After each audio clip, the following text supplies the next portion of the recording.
Welcome to Oklahoma Gardening. Today I'll give you an update on the species tulips we planted a couple of years ago. I'm dividing some alliums. We've got some helpful tips if you're on the hunt for morel mushrooms. And finally, we've got some exciting news to share about the Botanic Gardens at OSU. Underwriting assistance for our program is provided by the Oklahoma Department of Agriculture, Food, and Forestry, helping to keep Oklahoma green and growing. So if you're looking for an easy, low-maintenance perennial,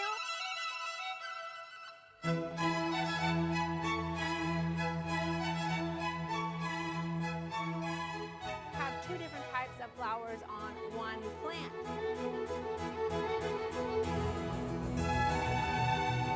Capsaicinoids that gives the pepper its heat.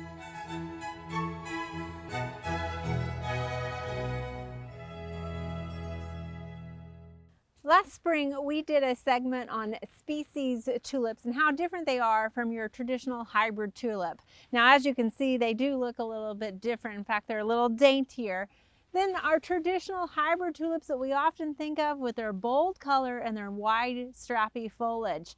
Now, the thing about the hybrid tulips, while we love them, we only get one growing season out of them because they typically are served as an annual here in our garden. Now, the neat thing about the species tulips is that they're often touted as being perennials. So we all know that reading something can be a lot different than actually trialing something in your garden, especially here in Oklahoma. So about 2 years ago, we went and bought every type of species tulip that we could find on the market, and we have planted 2 plots of each one of them along our walkway here. Now, of course, last spring we went over all of the different types that we had planted here, and we had great success with them, but that was their first year, so we expected them to come up. This is the second season, so I wanted to report back to you and let you know what we're actually seeing returning as a perennial here in our garden. Last year, one of the first ones to bloom for us was Tulipa clusiana, variety Chrysantha, and I'm happy to report that this one came back up in both plots for us this season also. Within Tulipa clusiana, there are a couple of additional varieties we tested. Lady Jane has shown to be just as hardy with both plots returning. However, Peppermint Stick and variety Stellata are showing to be a little more reluctant to return. Both have one plot that isn't showing any foliage and one plot with foliage but no buds. Continuing on with tulips that have returned the second season are Tulipa sylvestris that has a pure yellow color, Tulipa whitleyi with a bit more of a traditional coppery orange tulip look but still is slightly smaller. Persian Pearl is a deep rich purple with a yellow center. And now I want to mention though, last year I did say that Persian Pearl was a little disappointing because the flowers were blooming really low into the ground. However, I'm happy to report that they are much taller this season, while still kind of a shorter tulip. So I suspect the fact that last year they were blooming so low was more because of our initial planting depth. Also, Tulipa bakeri, which is a lilac wonder, also successfully returned in both plots and offers a soft pink color in the garden. Now, switching to some of the species tulips in which we're seeing some mixed results is Tulipa turkstanica.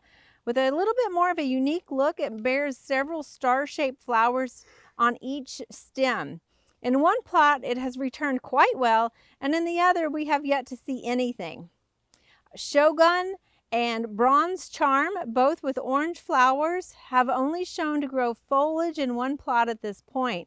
However, I must recognize that Bronze Charm was one of the later ones to bloom last year, so we'll continue to watch for it.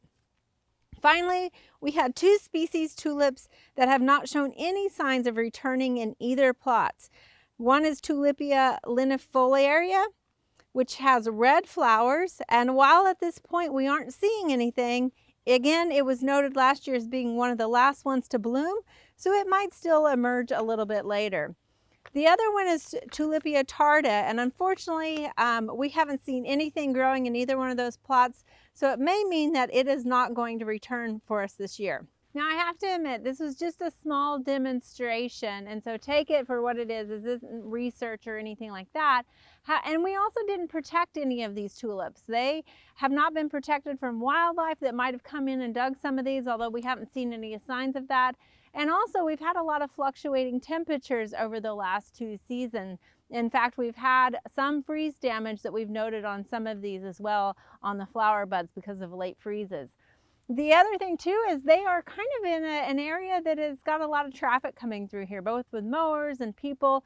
And so who knows, there are a number of factors that could have influenced why they maybe didn't return this year. However, if you do want to add some species tulips that have shown to return in Oklahoma gardens, check out this list.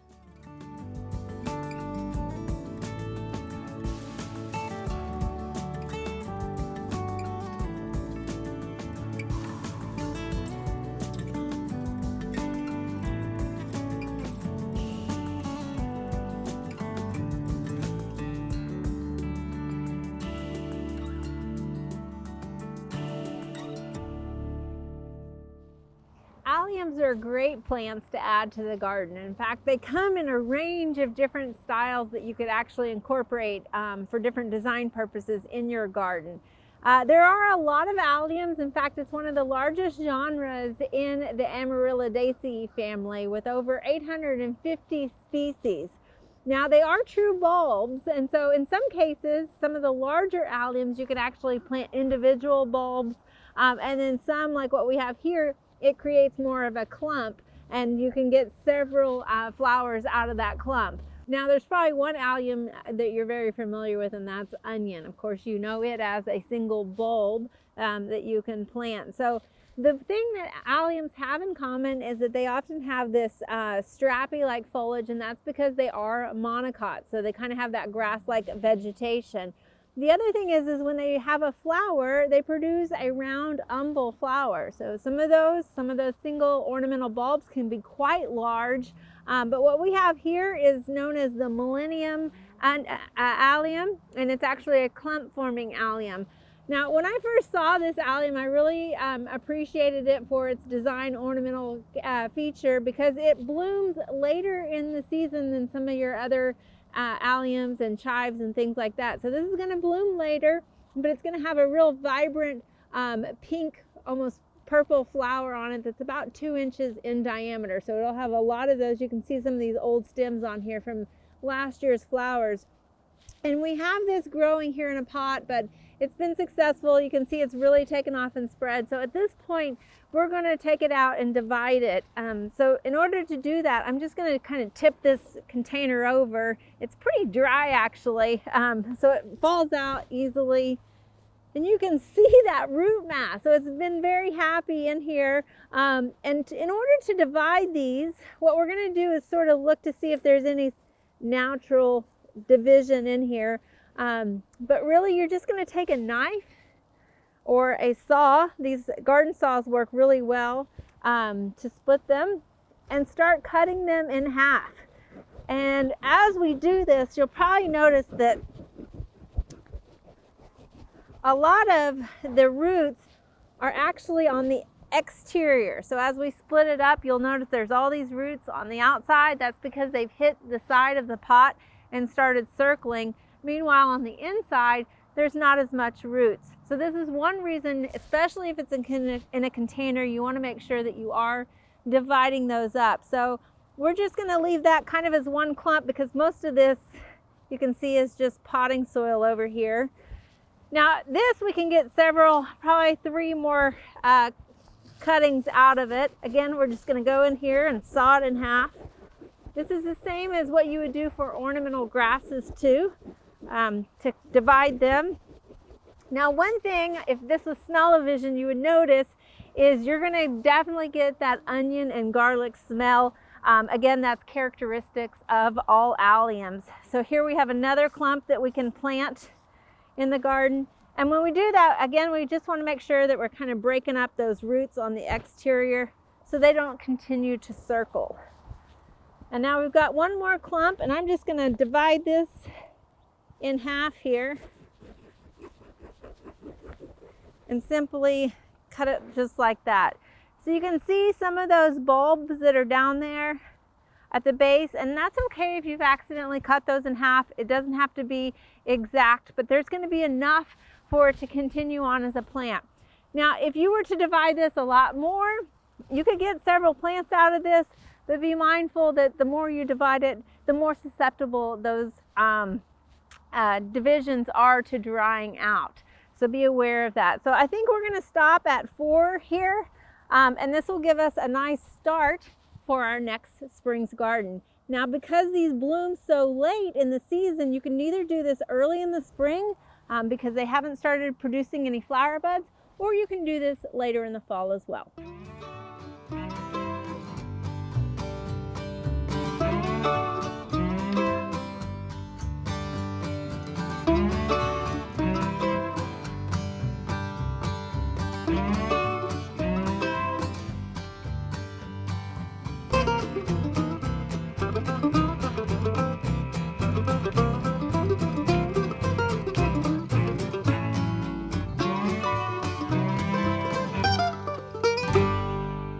Today we are out here, and joining me is Jacob DeVecchio, who is the CEO of the Oklahoma Fungi Company. That's Jacob, right. it's morel season. There's kind of a fever in the air. There sure is. So I personally have never morel hunted, I guess you Yeah, call it. So, hunting, foraging, whichever you like to say. so tell me, I mean, is this a good area, or what are we looking for? So, What's the season? Yeah, typically morels will grow mid-March to the beginning of May. Okay. When you see the red buds blooming, that's a great indicator that the morels are starting to grow. But we're also the morels are dependent on rain. And so if we don't have any rain, we won't see any morels. It's kind of been lack of rain up here in the northwest. Yeah, So. and over by the riverbank and down by creeks is oftentimes where you'll find these things growing. Okay, so we are by the riverbank here, but before we get started, am I dressed okay? Like, there's certain things you need to take with you, right? There are a couple of things that you want to bring with you when you're foraging, and not just bring with you, but that you want to wear. Okay. And so a couple of the things that you want to bring are, of course, a mushroom identification guide. Okay. So you know that the mushrooms that you're looking at are actually the species that you're trying to identify. That's important. You know, all mushrooms are edible, some only once. Okay. And so very important to keep in mind.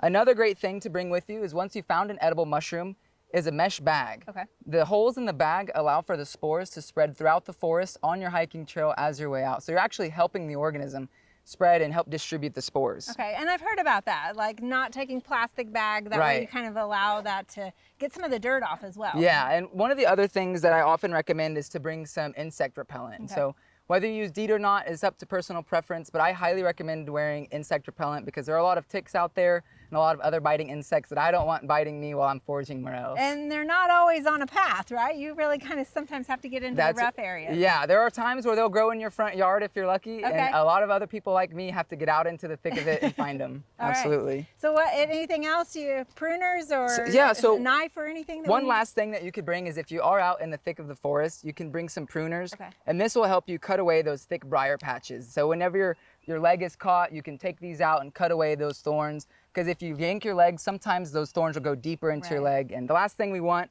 is to have to leave a good morel foraging spot because of some hurt ankles. Maybe some Band-Aids too. Absolutely. And so there's one last thing that I always recommend people take, and it's really important to keep in mind whenever you're harvesting edible mushrooms. If they're coming from the ground, you want to cut them from the ground. You don't want to pull. Okay. Whenever you pull the mushroom from the ground, it brings up that soil and it disturbs that part of the forest. So I always recommend bringing, whether it's a mushroom foraging knife like this with a brush on the end to clean off dirt, or just a regular pocket knife. Okay. And so whether you bring a knife or not, whether it's foraging or a regular pocket knife, is up to you.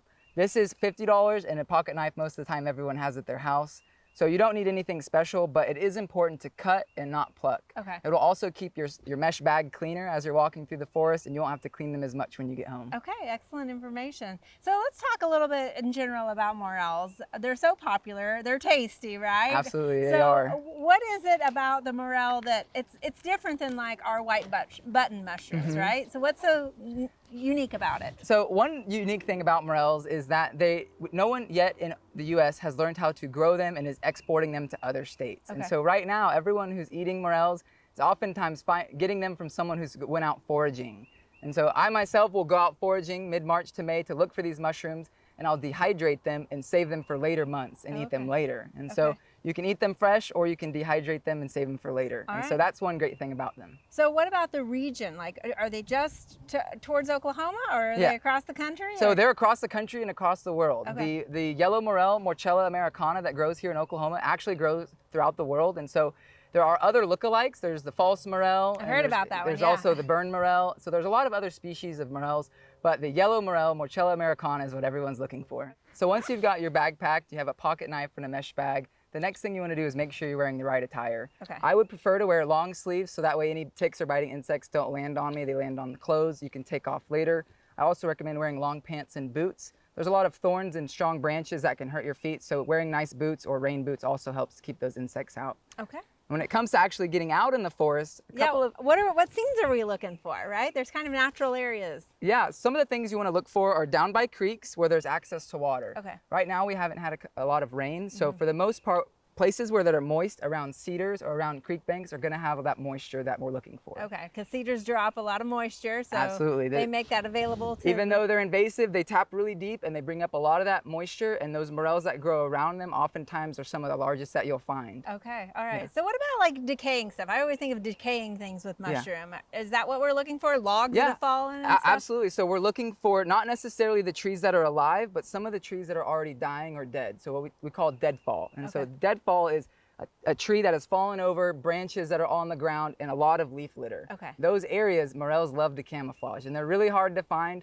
You can find them mid-March to the beginning of May, but after that, the soil temperature is too warm. Okay, well, let me ask you, because I've heard some different gimmicks out there that there's Yeah. some glasses that will help kind of set the morels apart from Mm-hmm. the leaf litter. Did those work? So in my experience, the fungi glasses are not something that I would spend $90 on. Okay. The blue tint that they have isn't something that the morels are going to pop out and you actually see.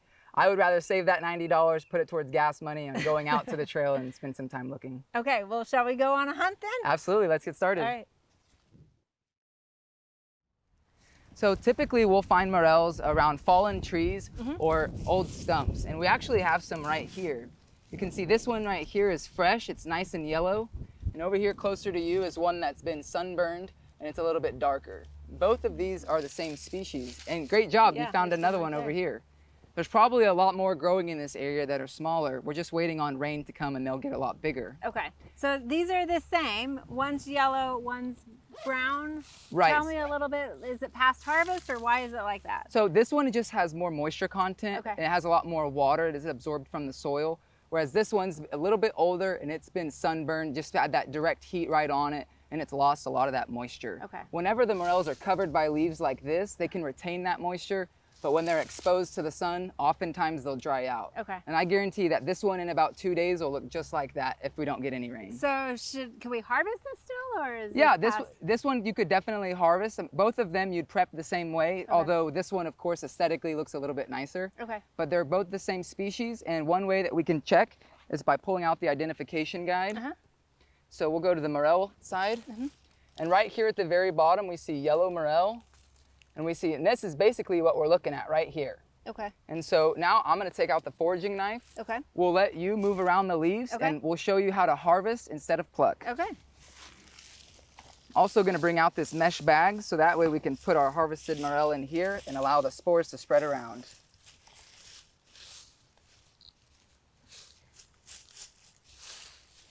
So we just kind of clean the area around. You got it. So that way we can see the base. And so you can see down here at the base, there's a lot of ridges. Okay. And those ridges help with the stability of the morel. As the water comes and it runs off, or as the leaves change and shift, that stability helps the morel stand upright and grow without falling over and dying. So instead of pulling this from the ground and having a lot of dirt on it, we're gonna take our knife, we're gonna place it along the ground, and we're slowly gonna cut. Okay. This will allow us to keep dirt off of the morel. And if there is any dirt, we can take the brush and we can brush it right off. All right.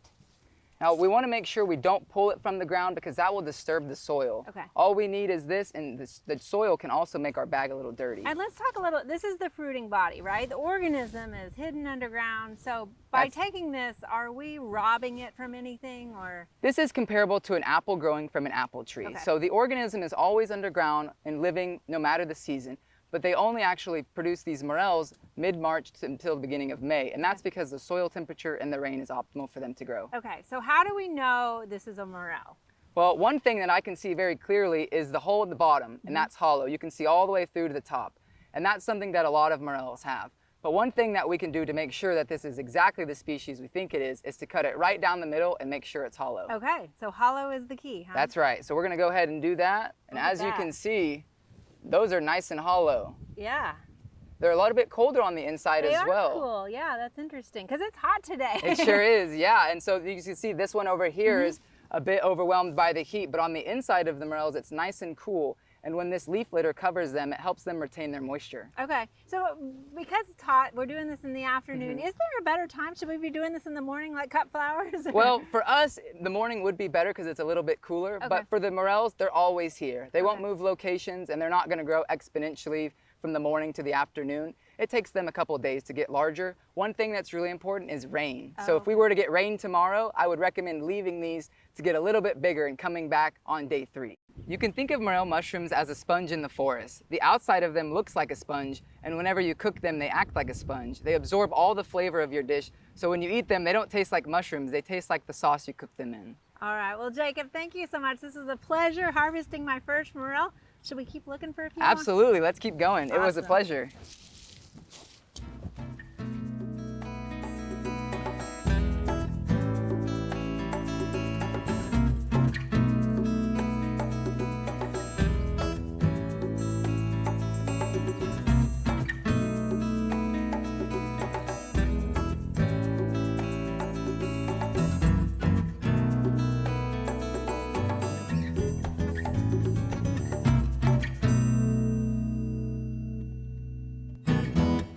The Botanic Gardens here at OSU is also home of Oklahoma Gardening, and so we always like to keep you up to date on what's happening here at the Botanic Garden. And joining me today is Dr. Lou Anello, who is the director, and you've got some exciting news to share with us. Tell us what's going on. A new building. Yes. So we're calling it the Horticulture Education Center, and it's 2,100 square feet. We have not had a building for about 3 years. We have not had a classroom out here for about 3 years. So we're really excited to have a building, or soon have a building back. So construction has started. And we are on the south end of the Botanic Gardens, right off of Highway 51. So it's easy access. It's going to be much better, much easier access for people. And also we'll have a separate parking lot here, because this building, the people that use the building are very often a different audience from the people that use the garden. So we'll have a parking lot for the garden and then a parking lot for the building. And it's, like you said, it's so close to the highway, easy access, it'll be great. So people using the building, who can use the building? Well, we're not going to rent it out for private use. Okay. But we will let people that are allied with our mission to use it. So the Oklahoma Hort Society, the Payne County Audubon Society. We love to form those partnerships because that's programming that then we don't have to do. You know, they partner with us and they do the programming, and that's great. We love that. But we won't be doing weddings and things like that. Okay, and of course we offer a lot of Master Gardener tours here and training, so I know they're looking forward to this as well. Right, so it's great for doing workshops, but also it's great to have that space in case the weather turns bad. So, you know, people are investing time and money to get here and maybe bringing a whole group, and we don't want their whole day to be wasted if it's raining. And so at least then we can have a space indoors, maybe give a PowerPoint presentation or something like that. And now we're not just talking towards the adult audience, right? It's going to be an opportunity for youth education as well? Right, so Dr. Shelley Mitchell will be housed in this building, or have an office in here at least. And so she'll be able to do a lot more youth programming. And Drina Schufran is going to host her open houses for the Insect Adventure here at this new building. And so we'll have, it's all about programming. Programming. Which So- is exciting for the Botanic Garden to really have more of an opportunity to do those educational activities. Right, so we've really needed this space, and so we're really excited to have that back. So last week we had a big event. Can you tell us a little bit about that? Well, we had the groundbreaking, and so that was great. So our donors were all here. This is a really great public-private partnership. And so our donors were all here. TSET gave us a big grant to help build this, the Tobacco Settlement Endowment Trust. And so they were here. Our private donors were here. And then, of course, we had the support of department people, our ambassadors, friends. It was a really nice event, and a lot of people were here. Well, thank you so much for sharing this. I know it's an exciting opportunity. Any idea on the timeline a little bit? Just watch and see? Yeah, well, one never knows, but we're hoping for September, October. Okay, well, if there's anything that's going to make it rain, it's a construction project, right? You're right. So we are looking forward to this project developing, and we will keep you updated also as it develops.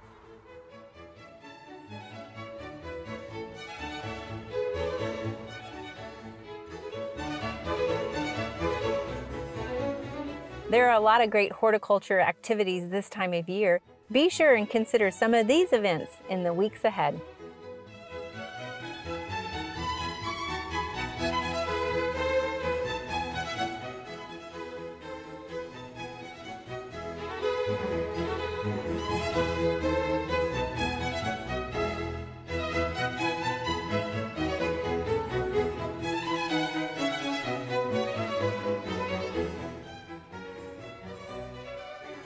Next week on Oklahoma Gardening, join us as it's finally time to get the garden planted.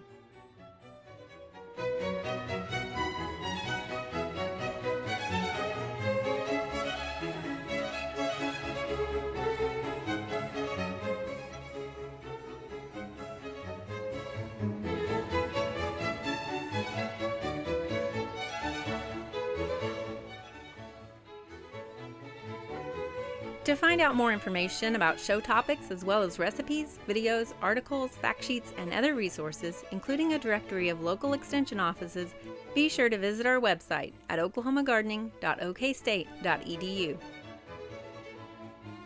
Join in on Facebook and Instagram. You can find this entire show and other recent shows as well as individual segments on our Oklahoma Gardening YouTube channel. Tune in to our OK Gardening Classics YouTube channel to watch segments from previous hosts. Oklahoma Gardening is produced by the Oklahoma Cooperative Extension Service as part of the Division of Agricultural Sciences and Natural Resources at Oklahoma State University. The Botanic Garden at OSU is home to our studio gardens, and we encourage you to come visit this beautiful Stillwater gem. We would like to thank our generous underwriter, the Oklahoma Department of Agriculture, Food, and Forestry. Additional support is also provided by Greenleaf Nursery and the Garden Debut Plants, the Oklahoma Horticulture Society, the Tulsa Garden Club, and the Tulsa Garden Center.